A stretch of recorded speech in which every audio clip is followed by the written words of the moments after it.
this sentence. Sticks and stones may break my bones, but words will never. Personally, I disagree with this quote. Some people use their words to cause great damage. Some people use their hateful words to attack and belittle others. But the negative words that people say to themselves, what I call negative self-talk, is the most dangerous talk a person uses.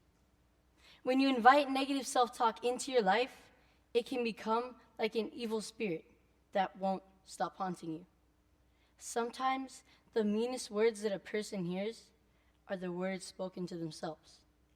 So, let's rephrase their original quote.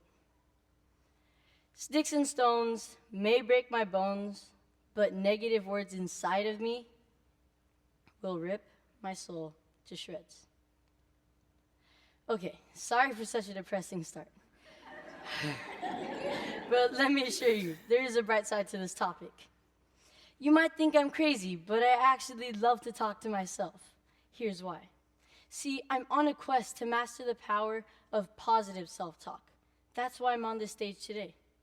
Positive self-talk is so powerful that it can literally overcome anything, including negative self-talk.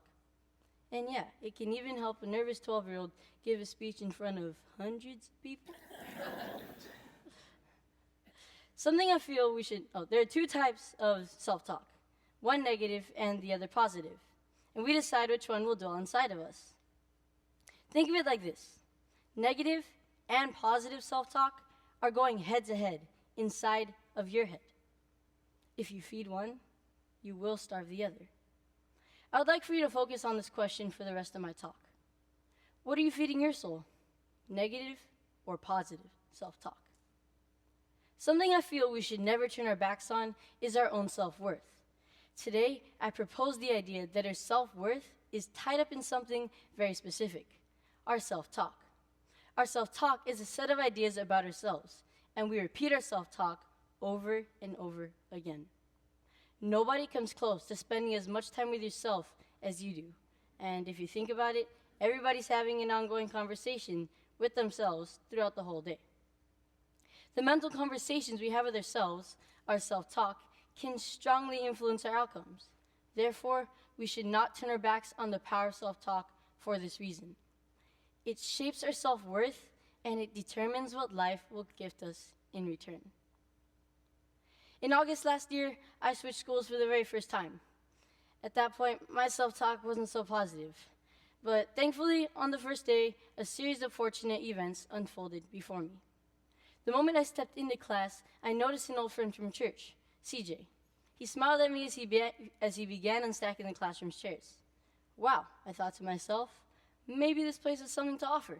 And I sat down at my assigned table with a bit more ease. Sitting across from me was a classmate I would soon become friends with, Zen. I didn't know his name yet, but I knew one thing about him right away. He liked water. He had 5 water bottles next to him. Would you like one? Zen offered. Cool, new school, new friend, I thought to myself, and I gladly accepted the bottle. Next, I opened up my binder, and sitting right between my folders and my notebook was a Kit Kat chocolate bar and a message that read, "Hope you have a great first day." It was from my big sister, Natalia. These random acts of kindness helped me feel happy and confident again and got my self-talk back on track. We can all do the same for each other. I know, somebody in this room has thought badly of themselves, maybe even today. But this can change. It has to change. So, do you now see the power of self-talk? What do you think you're worth? Honestly, the most important person who determines your self-worth is you. So, don't turn your back on yourself. Instead, say this: words cannot express what I am worth to the world. My name is Garcia, and I love to talk to myself. And now you see why. So, I invite you to join me on the quest to become a master of positive self-talk. And please, spread the word, because this is definitely an idea worth sharing. Thank you.